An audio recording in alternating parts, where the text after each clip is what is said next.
Welcome to Palnadu Prajanadi channel. దళిత సర్పంచ్ కి ఆదోనిలో ఘోర అవమానం. డాడాపురంలో జరిగిన ఓ కార్యక్రమంలో సర్పంచ్ ను వేదికపైకి పిలిచిన కూటమి ఎమ్మెల్యే పార్థసారథి, కానీ అతను ఎస్సీ అంటూ పక్కనే పార్థసారథి చెవిలో చెప్పిన టీడీపీ నాయకురాలు గుడిసె కిష్టమ్మ.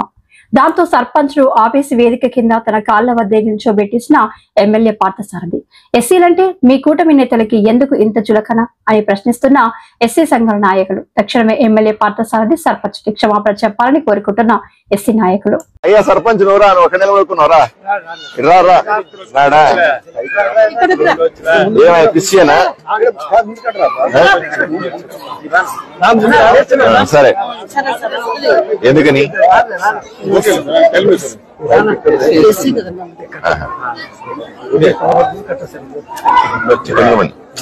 కదా